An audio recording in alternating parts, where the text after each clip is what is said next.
Ladies and gentlemen, welcome to the first official episode of the Cryptocast. I don't know if you guys caught our, introduction or pilot episode where Tim here was talking about his Bigfoot experience.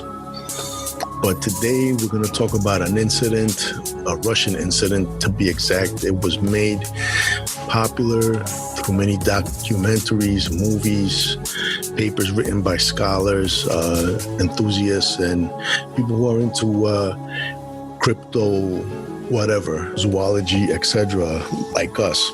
You know, here we are part of the Rational Rage Network. We approach everything with a rational mind, with an open mind.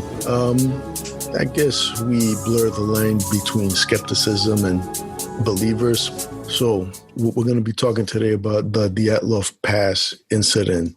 This episode was almost going to be about, DJ Mass Effects here because, we were waiting for him to get started. He was missing in action, MIA, but here he is.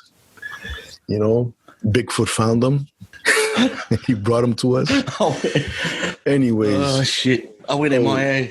Jimmy, man, why don't you get us started? Tell us, what is the Dyatlov Pass incident? What happened? Well, it was technically 10 students that went on a hiking expedition that pretty much got killed in mysterious ways. Ended up being 10, but 9 of them ended up getting killed. One of them ended up having to go back home because he got hurt. And it's pretty mysterious the way it all happened. It's pretty intriguing. The only thing is, what killed them? What or who? Or who? What? Yeah. If what? Whatever it was. Was it the Yeti, like they said? Was it? Well, there's a couple of theories. There's a few theories. We're going to talk about them. Tim was talking to me about how they had reopened the case last year. Yeah, they did. That's true. Tim, what was it that caused these guys? What was it that these guys found? Was it something they found? Was it just somebody that's like, you know what? I'm going to solve this shit. Well, the reason why they reopened the case is because recently there was another book written about it and a video game. So it actually piqued some interest on the whole situation, and then people started inquiring, and inquiring minds want to know.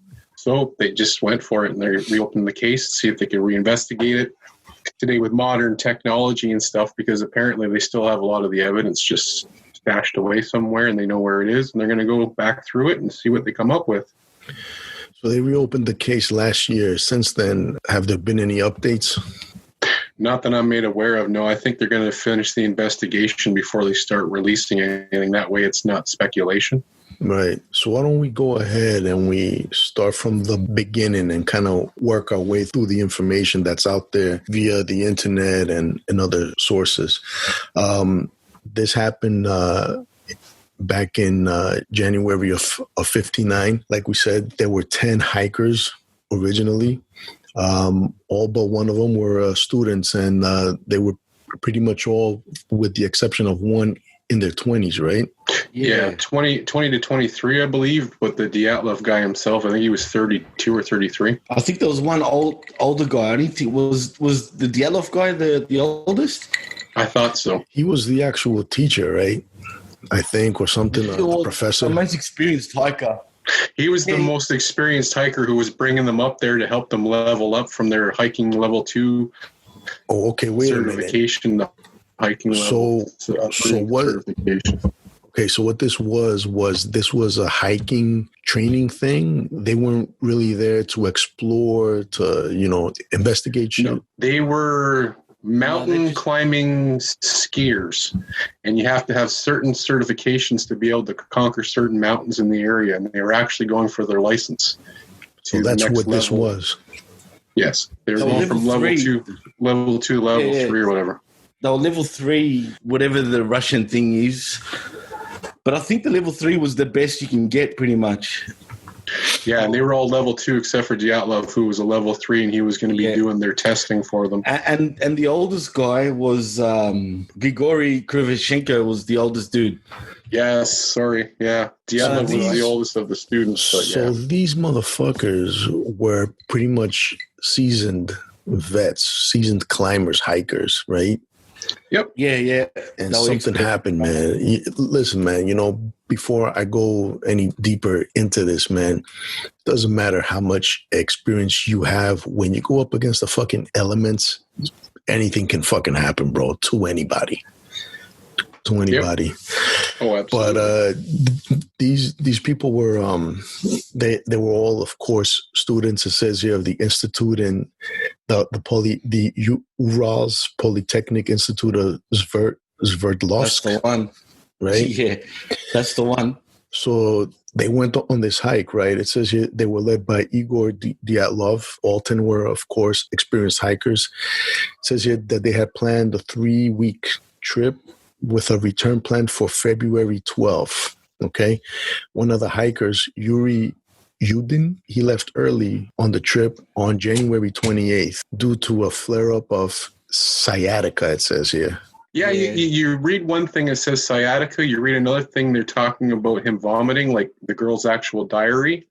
But then you read the official book, and it actually talks about how he was having the aches and pains due to a heart condition that he was unaware of. Yeah, it was also flared up for when they went for the drive towards the mountain. They had hired a pretty crappy sort of truck that apparently flared up. Yeah, they apparently flared up his condition, and that's why he ended up going back. But the thing about him is that, according to what I'm reading here, he actually made it to the final leg of the trip. Would you say that that's a little bit suspicious maybe, or? Well, see, he could have got creeped out a little bit too, because they were talking to the native people there and they were warning them not to go there, because the literal translation for the name of the mountain was "do not go there." Right. And the other name for the mountain was also called Death Mountain. So he might have started just, it got into his head and tripped his brain out, right? Hey, you want to go to Death Mountain? Yeah, sure. Fuck you, man. Well, it saved that his new life roller in the coaster.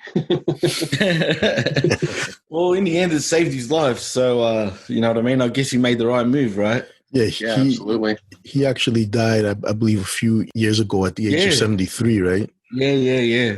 I think he was an alcoholic. He was in a psycho ward too, like a psychiatric ward. Wait a minute. You see, man, these are details that I did not know.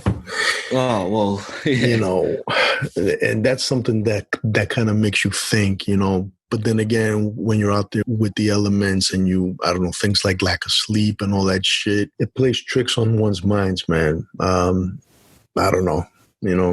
I think he's got a lot of guilt, you know what I mean, and probably feels bad not being there, you know what I mean. So, but either way, survivor's guilt, yeah, survivor's guilt, PTSD. But it sucks just how it went down, because the body's even got found with radiation and stuff like that as well, which is suspicious in itself. Right.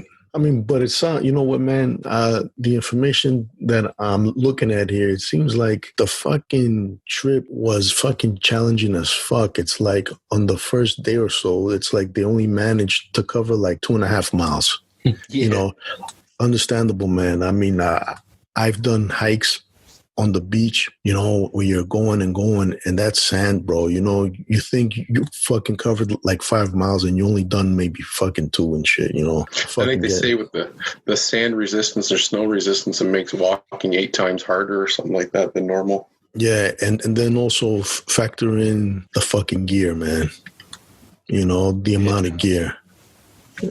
Fuck that. Yeah, tons of gear, but they actually left, I believe, half of their gear at their first site before they made this end of the last little bit to where they ended up dying. They left half of it down because they were going to take it on the return, so they didn't have to carry it all the way up and then all the way back. Yeah, but it's a bitch. Yeah, the guy that went back also left his gear, like spread out his gear with the rest of them, so they would have had a lot of extra stuff, that's for sure. Yeah. So supposedly these guys dropped off excess gear. Now, yeah, you can say you want to go light, but is there really such a thing as excess gear? Isn't it better to have and not need than need and not have? I mean, that's always my opinion, but I'm a prepper. Exactly, man. But okay, 1 is none and 2 is 1. Exactly. That's it. But they had a fucking base camp. There was a fucking base camp, and they dropped off what they called excess gear, and they carried on, right? Now, I don't know. You guys can maybe tell me. I don't know where they actually set up their actual tents and shit, their hikes. But according to locals, they found it an odd place to set up. Especially for experienced hikers. Yeah, it was basically right on the edge of a cliff on a bit of a downslope. Yeah, it was on the edge of a cliff. I wouldn't say it was like a bad spot per se. It was more the way they got found and how there was a rip in the tent and stuff like that. And whereabouts their bodies where they were scattered everywhere was a bit weird, The oddest thing was the way these bodies were found, right? So let's talk about that. Yeah. All right. So investigators found footprints in the snow of 8 or 9 people who were either wearing socks, a single shoe, or were just straight up barefoot. They found footprints going from the tent to some dense forest, but then the footprints disappear after like 500 meters. All right. See, that's the thing. Yeah. There was no like footprints other than their own that was like present. So, which makes it a bit odd in itself, you know what I mean? Even though 4 of the bodies didn't get discovered till about 4 months later, right. Like first few got discovered right away the minute they went for the search, but the other 4 didn't get discovered till 2 to 4 months later. Yeah. What's up? Sorry. Yeah, they had to wait for the snow to melt. Yeah, and it was the locals that actually found the next few.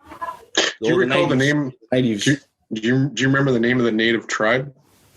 Starts with M. The Marsals or something. That's it. That's it. Something like that, man. Fuck. Is it? Marsals, is it? I think Marsals or something. I don't know. But yeah, man, look, the first 2 bodies, right? They were men. They found 2 men. They were barefoot and they were dressed in their underclothes. They were found at the edge of the forest by the remains of a fire. Tim, you were telling me about a stove or something that they had inside of the tent. Yeah, Dyatlov, he was an engineering student at the Ural Polytech, and he had a very high IQ, so he invented this a stove heater for the tents. It was sort of experimental, so they weren't sure if possibly something might have went wrong with that in the tent and caused people to get burned, and that's maybe one of the reasons why they ran away and stuff, but I don't know. Yeah. Now, we've spoken about this before. We were talking earlier about, about how in the military, and I'm sure it's not just the military that does this, but when you go camping and you're out in cold weather and you have like a furnace or a stove or something inside of a tent, you always have somebody on some kind of a fire guard, whether you do like a 2-hour shift or something, 4-hour shift, I don't know what the fuck, but somebody should be awake at all times, in case of, a fire. So do you guys think that all of this started with a fire that started from within? Nah, because they did have lookouts. They did? They did, yeah. Okay. They did have a lookout. But did they possibly fall asleep maybe? Look, it doesn't make sense though, because if it was the fire, it was as simple as that, how did the radiation... Well, then again, it could have been radioactive, that stove, for all we know. But well, that's the thing, too, because their lanterns, they were like a kerosene lantern that ran off of this thing, but the bulb of the lantern that heats up in it actually back then was made out of a radioactive material. So Dyatlov, being an engineering person, you don't really know much about what stove he invented. It could have had something to possibly do with that as well, right? Well, possibly. I mean, I've never heard that one before, so I mean, it's plausible. So you never know. Yeah, but I doubt it. Only because of where the bodies were found. They also made sort of like a makeshift sort of tent where the cedar tree was. Not a tent. What's it called? Like a sort of a lean-to. Yeah, something like that. They made something else where they could stay back, like close by to the tent, but where the tree was, where a few of the bodies were found as well. So that would explain the fire then, right? But to touch real quick on the whole radiation thing, man, I was telling Tim earlier that, in the Army, the compasses we would use, they would have radiation in them, but I'm not sure it would be something that if it got out, they would be able to find traces of, So I don't in know. Russian, man, they go pretty hardcore over there. Oh yeah, It could be we the know worst about of the that. worst radiation on their stuff. Yeah. That's why. It seems like every day on the news there's somebody dying there of some kind of fucking radiation. But so they found those guys. The next three bodies, and one of them was Dyatlov himself, another man, and the female. They were found between the fire and the tent. A couple of 100 meters away. Yeah, but the interesting thing about that is that the way they were found, it's like to suggest that they had been trying to run back to the tent. Yeah, well, a couple of them did look like that way. There was another person that was kind of on a tree, like looking out. Well, they thought he was on the tree, like looking out from the top there, like Wait a tried minute, to get away from. One of them. Yeah, one of them, according to what I was reading yesterday, which I didn't know about, one of them was like on the tree, like on the branch. Well, they assumed, because when they found him, the branch was on the ground. His body was on the ground, so they assumed he must have been up on the tree, sort of looking out. Yeah, kind of like at the beginning of the movie Tremors, and that guy was up on the hydro pole because he was scared the shit out of him. That's what I mean, man. The whole thing's weird. Like, and the way their bodies were found is weird too. Like, one of the girls had her tongue missing, Her tongue and her eyeballs. and her eyeballs missing, but you could say it was just wildlife doing that. If there was an avalanche and there was a crushing force, I was explaining the spirit earlier when we do hockey safety programs and stuff. If you take a crushing force to your head, it can actually pop your eyeballs out, you know? Oh, really? So if there was something like that would have fallen, like a I don't know, a branch fell and hit her, or, you know, possibly under an avalanche, just the pressure on her head could pop your eyeballs out. Yeah. Well, you know, the funny thing about that is that autopsies pretty much concluded that those 5 bodies that they found, that those people had died of hypothermia, which is possible, but that still doesn't explain all the other shit. I mean, again, you know, tongues. I mean, yeah, the fucking eyeballs, what Tim says makes a lot of sense, but then the fucking tongue. Well, they found blood in her stomach, which suggests she was alive when her tongue got ripped out. Yeah, they found 5 milligrams of blood in her stomach mixed with something else that they couldn't determine what it was. You know, we're going to talk more about this when we get to it, but somebody said that they think that it was the Yeti that tore out her fucking tongue, but whatever. Well, we'll refer to the Dyatlov Pass photo famous number 17 once we get to that. Oh yeah, yeah. We will talk about that. There was another camera though that got found. Dylatov's camera got found, but it was damaged from water, so they couldn't get any photos off of it. Yeah, but there was also a secret. See, they think that one of them could have been a KGB agent too. That's what they're talking about, that old guy, whatever you said his name was. Yeah, the older guy, that's right, yeah. Yeah, they were saying he could have been an undercover KGB agent trying to keep them away from a certain area of the spot. And if you look at the diaries, the girls didn't like him at all. No, they found him creepy. Yeah, they found him creepy, but to be fair, even the other boys were sort of giving the girls shit the whole time as well, which they weren't happy about. The only one they did like was the guy that left. They actually was sad for him to go. Yeah. Interesting. Yeah, but the other ones, the older guy, they all didn't know him. It was Dyatlov that brought him along, but they didn't really know him well. He was a lot older than the rest of them. And he was just kind of weird, apparently, to them. So, and there is talk that he was KGB as well. So, I mean, that makes things a bit weird, but he was dead too. So then why would that happen, you know? So... Well, let me ask you guys this, man. Were all these people, the people that went to get certified, did they all know each other prior to this? Yes. Everybody except for the older guy. He was sort of the newly introduced person to the group. guy, right? Like 2 of the people were actually dating, and then the other 2 people were a separated couple. Yeah, well, they used to date or something like that. Yeah. One of them was still a couple, and then the one girl was separated from one of the guys, so they were all very familiar from each other. So what? Okay, so at the end of all their investigations and autopsies and shit, and in their own words, they concluded that these hikers or skiers died of quote unquote natural force they were unable to overcome. Listen, like we've said before, man, doesn't matter how experienced you are, who you are, when you're out there against the elements, anything can fucking happen, man. Okay? You know, you can be ready, you can prepare, but when the elements want to fucking ramp up and give you hell, man, I mean, there's only so far that your training and prep work can carry you, man. You know? Oh, absolutely. Mother Nature's a bitch. Yeah, so exactly. So, yeah, you know what, man? Why don't we talk about the fucking theories here, man? You know, why don't we talk about them? Let's start with the whole foul play theory. One of the possibilities is, you know, like we said, Mother Nature, but there's a possibility, you know, there's a theory out there that the hikers, like I think it was Jimmy that said one of them was maybe KGB or something, that the hikers were actually double agents and they were transporting radioactive samples and doing some work for the CIA. You know, there was even talk of that too, actually, that the CIA was somehow involved in this. And it's the first I heard of it this morning. I was kind of listening to something that suggested that. But what you said there actually is a good, plausible thing too.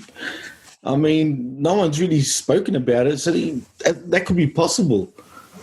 You know, but again, what could have they been transporting though? Yeah, like I they mean, were radioactive, and why would they? Well, wouldn't it be risky though? You know? Yeah, one of the questions that many theorists ask when they talk about this is that if they were transporting radioactive samples, why was it only their clothing that was radioactive? You know, and their hair as well on a few of them. I'm sorry, hair. Their hair and their skin. A couple of the bodies were found to be orange. Oh, really? Like, yeah. So that's signs of radioactive something. I mean, apparently that's a sign of radioactivity. If you go through history, though, one of the top 15 biggest megaton nuclear bombs Russia actually had exploded off in that general vicinity. Yeah, I'm not sure on the date of that or whatever, but you're right. In that area as well. They were doing testing.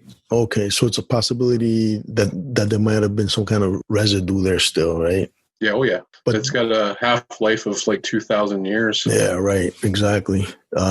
Which might explain the small traces. But, you know, as far as like being double agents, they were talking about now, I don't know if you guys know, they were pointing their fingers at Zolotaryov, Kolevatov, and Krivonishenko. I don't know if any one of those guys was the old guy, but these are the names that is brought up when they talk about the whole spy theory. Yeah, you know? That guy, the one with the Z. Yeah, he's the Zorro. He's the supposedly KGB guy. Yeah, Zorro, exactly. Yeah, I was just codenamed him Zorro. Zorro. But yeah, he was supposed to be the KGB guy.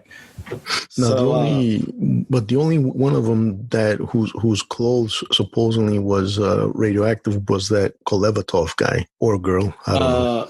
I think there was a couple of them that had been found with radiation. I think they all had minute sort of traces of radiation, but two of them had like extreme cases of it, where their skin, their hair, they couldn't even do an autopsy straight away on one of the bodies. So what would have caused these guys to cut their way out of their fucking tent? I mean, listen, man, I've slept in a sleeping bag in extreme cold weather when my zipper like froze, and I had to do the same thing, man. But I don't know, man. You know, there's a group of 9 people, you know, and they had a furnace inside, so it would have been warm. When that happened to me, all I had for shelter was a sleeping bag, nothing else. So that makes no fucking sense, man, to me, you know? Well, there's a few main theories. The one theory is aliens. Another main theory is the stove malfunction. You have another main theory is that they brought up magic mushrooms and they were all tripping balls. And one of the other theories that a lot of the scientists like is they had some really weird weather that's around that time, and the wind noise and stuff can cause this. You know how like the United States have like sound weapons that like drive like a crowd of people crazy? Right. that the wind was making this hypersonic frequency that couldn't really be heard, but it was enough to cause panic and anxiety to happen. Yep. So there's a few main theories as to why they think they left the tent. People are leaning towards what Tim just said as a plausible suggestion that could have been the reason, but it does make sense. Yeah, for sure. Hypersonic sound or whatever they called it. Yeah, it's like a low frequency where as a human you can't hear it, but you feel it. It causes anxiety and stuff like that. Could be that too. I mean, there's a lot of different things, but look, I used to think it was UFO related because there was lights seen. Yes, lights were seen that night, and there's actually photos from another hiking party that was 45 miles away on a different part of a different area of the mountain, which was a completely different pass area, but they actually have photos of bright lights happening that night in the general direction of where the Dyatlov people were. Yeah, Dyatlov. Right. Yes, some people claim to have seen some fast-moving, like fireballs or some shit. You know, too, yeah.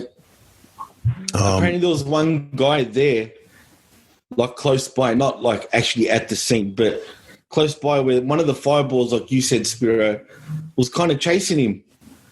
Chasing him. Like it was kind of like going towards him, and he thought it was actually. Like he knew what it was doing. It was moving intelligently, and it was coming towards him, and it was trying to attack him. But apparently, he survived it. It didn't touch him in the end. Would it be like a fireball, or would it be just the interpretation due to language barriers, like an orb? Well, it got explained as an orb. Yeah, you know what, man?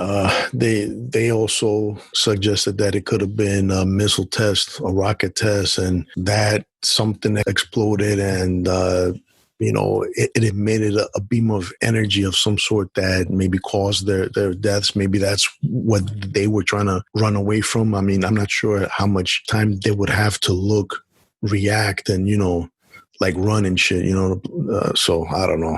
That's just weird, man. Yeah, some people get scared easier than others. I don't know. If you're not used to hearing big bangs and stuff, right? Then it's just not your trip. Especially during that time. Yeah.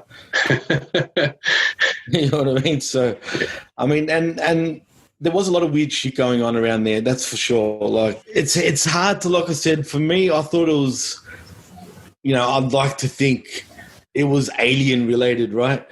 But I'm starting to like lean towards something conventional, man. You got to think rationally at first. Well, what's that? Oh, yeah. Wait, is that? That's photo number 17. So let's talk about that, man.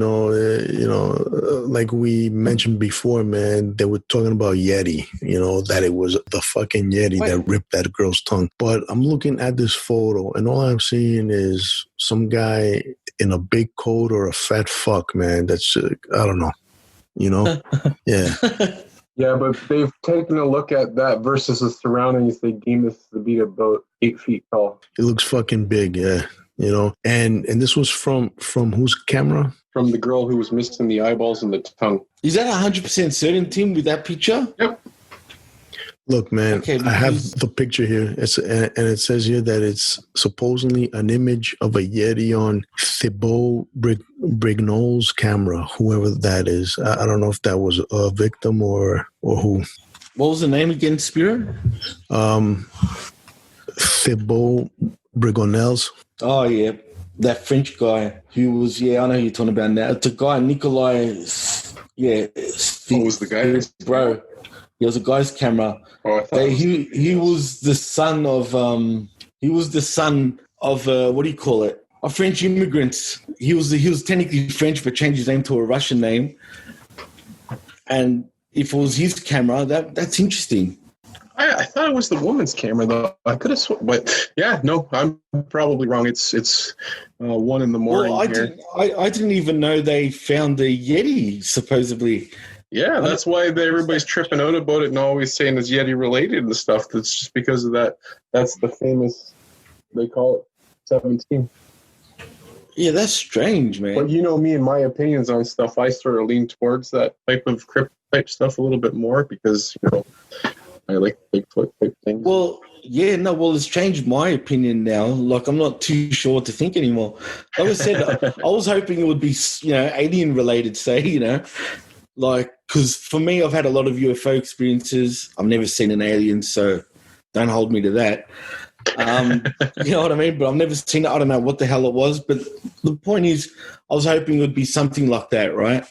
Yeah, oh, absolutely, because it's almost explainable that way. Yeah. And to be honest, with the fact that the United States and Russia's and stuff have all launched their new space forces, in the back of my brain, I'm wondering if they've reopened the case because they're allowed to put a little bit more random information on what could have possibly happened there now that people are more aware of like Space Force and stuff. Yeah, but the thing is, do you reckon we would ever get told, like, what happened? Like, will they tell us, I just don't see them coming out and telling us, okay, this is what happened. And if they did, they'd probably say it was hypothermia anyway, say. Well, that's the thing coming out of Russia. Like, when stuff happens out of the States, eventually stuff always has to be opened up and the truth does eventually come out. But out of a place like Russia, especially during, like, I believe it was Cold War times or whatever the hell they called it. Yeah, it was, yeah. It's all secret. Like, you never know. Like, Chernobyl happened, and we didn't even know about it in North America until, like, 2 weeks later. It's always, shh. Yeah, that's true. But think about this, man. It still doesn't explain why a majority of them, if not all of them, died of hypothermia. It doesn't explain a lot of other things. Let's say that there really was a fucking Yeti, and this is a legit picture. Okay.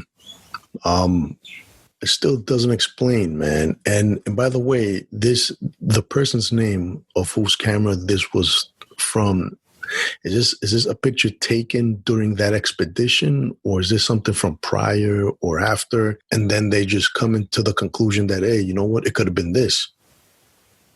That's what I want to find out, like, because I didn't know that picture existed. I actually didn't know. I saw another picture where it looks like a fireball sort of thing, or like a blob. I can't explain it. Yeah, like they think that could be a UFO, but to me it looks like nothing.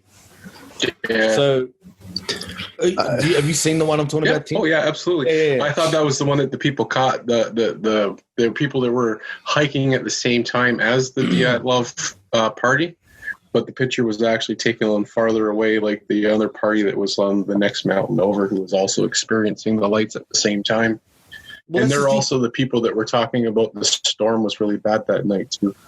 Well, can we confirm that picture was taken during that expedition? I'm going to have to do some digging, man. But again, this doesn't explain why, if it was the Yeti, why would they cut themselves out of the fucking tent and not the Yeti ripping in, unless they had seen the fucking Yeti, invited him over for a few fucking drinks, got fucking horny, and everybody's like, oh, whoa, nah, you're not really our cup of tea, and they just cut themselves out. Fucking, I don't know, man. Talking about partying time, one of the entries from one of the girls writing in the diary, one of her entries said that with the group that we're with, there's going to be a lot of good sex this week. Was it? Yeah, that's one of her entries in her diary, and there's going to be a lot of good sex happening this week. Wow, I didn't know that. I didn't know that part either. I dove right into the diaries and into the pictures and stuff like that. Because me, I always lean towards the cryptid animals, like Bigfoot stuff. As soon as I heard anything about that, I was like, okay, let's find this motherfucker. And with your experience. That picture does change things. Yeah. Just so we're sure, because there's one guy that claims to be a full-on expert in this subject, and he doesn't talk about Yeti or like UFOs. He thinks it has something to do with the Russian government, obviously. Well, see, everybody who has their own thing has their own agenda. But that's it. That's right. That's true. You push whatever thing that you want to push. It's just like politics and stuff. Everybody has their own agenda and what they want to put across. What we're trying to do is put across a little bit of everything. And It's like a shotgun blast. We got magic mushrooms. We got the Yeti. We got the ultrasonic sounds. We got an exploding furnace. We're not into the whole thing where we're trying to brainwash anybody. We're just coming at it from every angle. And, listen, you can man, believe what you want to believe, I guess. it could have been radioactive Smurfs, man, but it still doesn't explain a lot of the shit because, they found that they had cut themselves out of the tent. They found people running from the tent. They found people running back. It's like, what the fuck? It's like a death scene written for a Benny Hill show. That's the thing, because so many different people died in so many ways. It's like, okay, well, this person seems like they died from the radioactive. This person died from a whatever. This person got crushed by fucking Bigfoot. Yeah, it's and like plus, so many different deaths. And the injuries, like a lot of the injuries were like similar to a car accident. Yeah, like the guy with the caved-in chest. Yeah. And, but also, look, an avalanche could have caused that, I guess. Oh, yeah. But was there one? Was there one recorded to have taken place during that time? Yeah, it's never been confirmed. It's just one of the theories. And to be honest, I think if the people who took the picture of the balls in the sky and talked about the tornado-type wind ultrasonic sounds, they would have reported that as like a hard fact, and it never really was. Yeah, it doesn't seem to be like a hard fact, like Tim said. Well, we'll check this out. But before I get into this, have either of you guys seen that one picture? I don't know if it's even related to this, but when I started doing research, I came across a picture of a guy whose head was planted into the snow and their fucking bodies just sticking straight up, upside down. Yeah, I don't know if he's a victim. I don't know. Yeah, I've seen that one. You're right. Yeah, I've seen that too. And that's one of the theories on the aliens. Like, they let him out of the ship and he crashed into the snow. That's nice. Or possibly the Sasquatch, because Sasquatch will break a tree and they'll stick a tree upside down into the ground, kind of thing too, right? Nice. Well, the more I'm looking at the Sasquatch picture, the more I'm starting to think, it could be Yeti related. I mean, what the hell is that picture at the end of the day? Like, can I have like 30 seconds to a minute, Spiro? Please, man. Okay. Yes. Here's the situation. Lately, a lot of people have been talking about how Bigfoot is like a mythical creature who can pop in and out of our dimension. Right? I fucking hate like that theory. An alien. I hate it too. But here you go. Anytime you have people popping in and out of the other dimension, sometimes there's trace radiation left behind. So there's the trace radiation. So Bigfoot popped into their time zone. Boom. There's your radiation. He popped inside of their tent, scared them the fuck out of their tent. They got all scared and shit like that. He caught 3 of them, caved in the one guy, took the chick's eyeballs out, bit her fucking tongue out, and then seen the campers on the other mountain turned back into his other 5th dimension ball to try to get to those people, and something interfered when the ultrasonic wind happened. There's the whole story. And I'm willing to close out this episode on that. You convinced me, man. I'm fucking sold, bro. Listen, man. No, seriously. I'm starting to think the same way too, man. Because I never saw that picture until now. So, it wouldn't surprise me. I mean, what else? It makes sense, right? Big thing. Look at the damage on the people. It makes as much sense as anything else. Pretty much, man. That threw me right off seeing that picture. I'm like, damn, why haven't I seen that before? Yeah. I've heard Yeti rumor and all that, but never actually saw any sort of evidence. I mean, that was evidence. Yeah, absolutely. But where were the footprints and stuff like that? Exactly. They said that they only found nine sets of prints. None of them were Yeti shaped and all that. So who knows? But going back to the avalanche thing, I looked it up here real quick, and there was no recorded avalanche that took place that day, or during those days. So that really throws that out of the window too. And it's also not, supposedly the area where it took place is not an avalanche prone place. So we can't say that there was an avalanche that covered up Bigfoot or the Yeti's tracks. So there's that. Well, I'm really starting to think maybe it was Yeti related. The way Tim explained it, if you take into account the whole intradimensional theory and shit, there wouldn't be many tracks. It's possible. I don't know. Maybe the tracks were covered up by wind. I mean, he wouldn't need to make many tracks, to get around. That's true, but then why only the Yeti's tracks being covered and not the others? You would have to imagine there would only be, again, I'm not buying this shit, but why don't you believe into the interdimensional? You know what I think?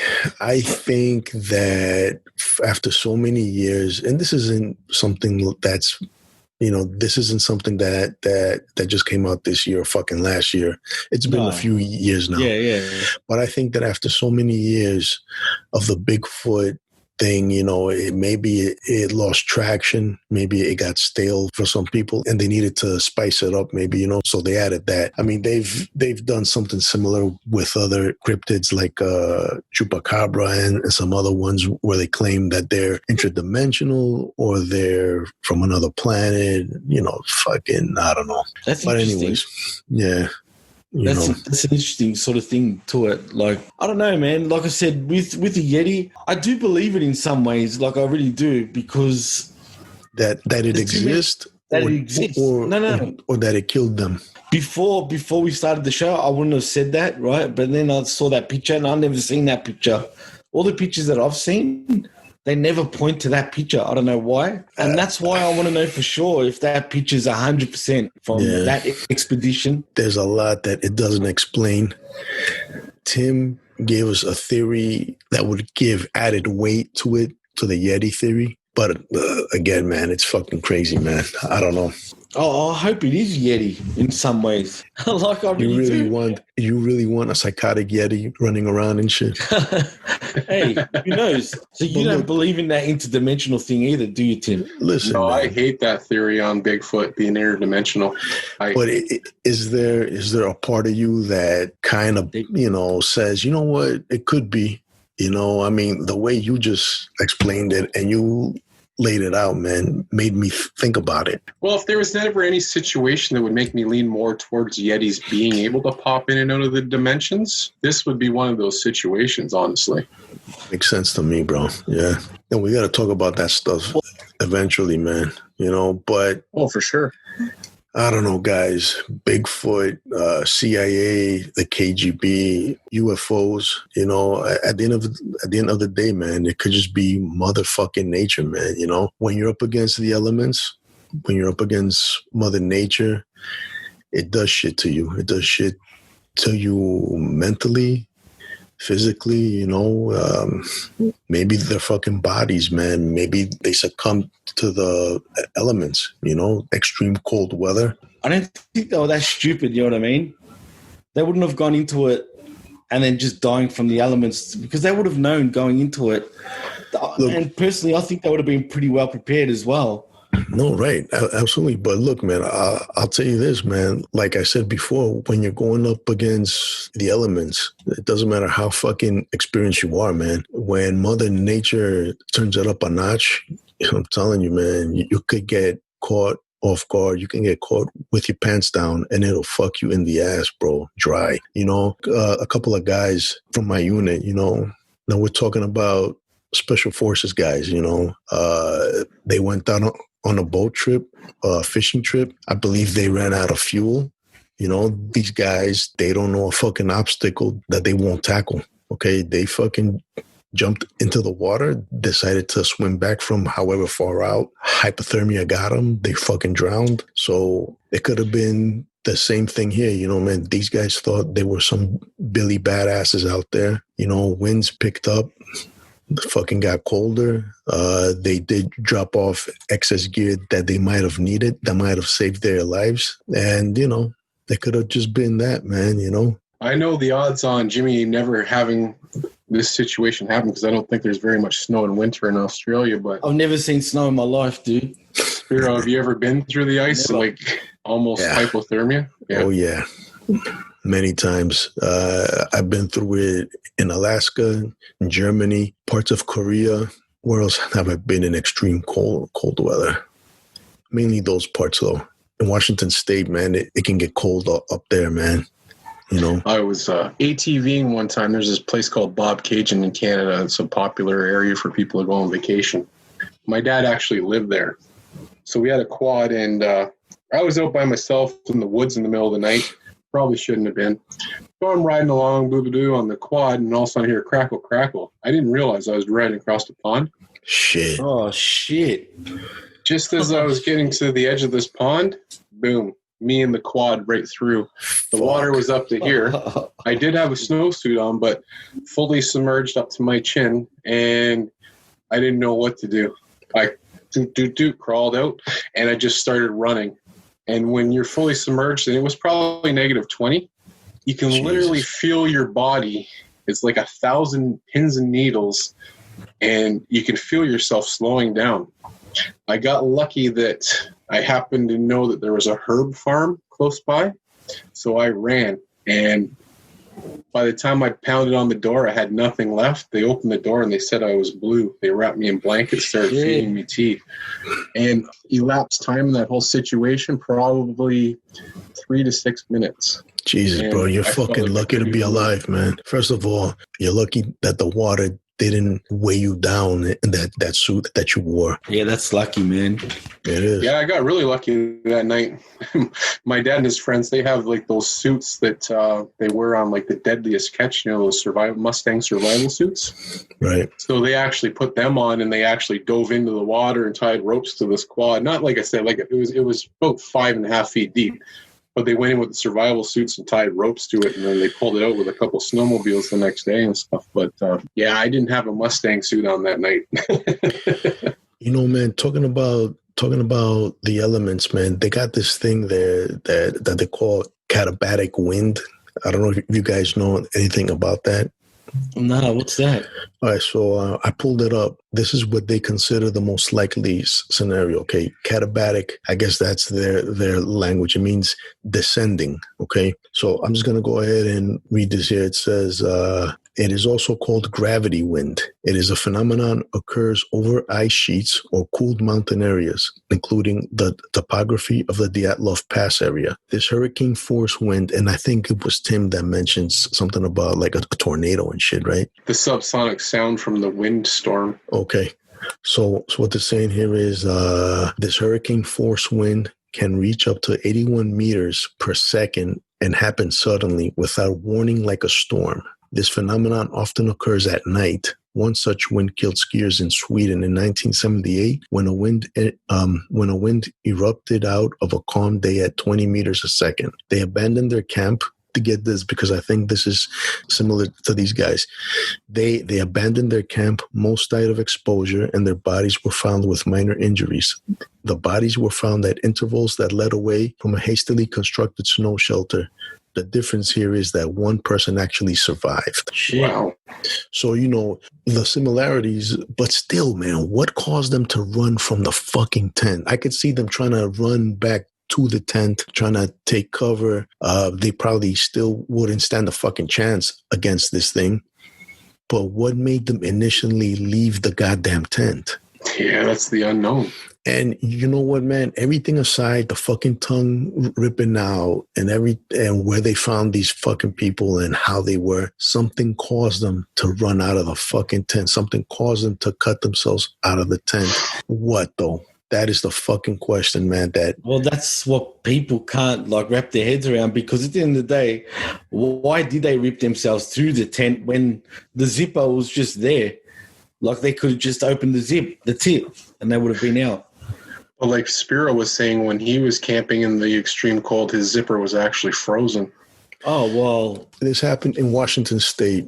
I'm not sure how you would compare the winters over there to the Dyatlov Pass. I'm going to guess that it's worse there, but I had nothing but sleeping bag, and it was an extreme cold weather sleeping bag issued to me by the Army. I laid that shit down right on top of snow. I fucking got in it. Took off my clothes, you know, as they say, you know, when you go to sleep, take off your clothes, take off your boots, everything, you know. When the guy on guard came to wake me up so I can relieve him, I was like, okay. So I started getting dressed inside there and shit. And when it came time to get out, the zipper was frozen. So I'm like, fuck my life, you know? So I pulled out a fucking blade. I started to cut through. I got out. Thankfully, I ended up going home the very next day. I didn't have to use that same sleeping bag again. I went, I got a new one. But again, man, I don't know. Temperature, though, like, if it depends on the elevation, too, right? Like, I know it's not quite as cold as near Siberia, but if you're, like, elevated up in the higher area, it's going to be colder, and the air is going to be thinner, and it's going to feel colder as well, too. So it depends on what elevation you're at, too, in Washington State, because I know there's some higher elevations there as well. Yeah, but, well, that makes sense, too, though, Spiro, what you just said. So it's a mystery, man. It's still a mystery. But again, bro, they supposedly had a furnace. I know, like, whoever slept the closest to the furnace was always bitching about it, like, which is fair enough, I guess, you know what I mean, because it was always hot. But like you said, I mean, it can't be, they couldn't have been burned from that. I just highly doubt it. There was nothing wrong with the tent, per se, other than the rip. Like, there wasn't actually anything wrong with the tent or the furnace, burn marks. as far as I know. Yeah. That's it. Yeah, no, they didn't find any burn marks on the tent, no. So, again, where did these burn marks come from? Yeah. I mean, it's mysterious, man. It's either the Yeti, because of that picture. I mean, let's be honest. I mean, that's a bit intriguing. Or that fireball could have caused the burns, apparently, and the radiation. Whatever you want to call it. But there were no burns, though, right? Because it seems like that fire, the remains of the fire that they found, those two bodies, that was in between the first two bodies they found and the second set of three bodies. They seem to have been man-made. So did they stop to make a fire outside of it? I mean, did they get out of the tent because something happened in there and they built a fire just to stay warm, to bite? I don't know, man. Fuck. You know what, man? Well, see, you know what? Here's the situation. It's not like it was the first day there. They left on the 27th.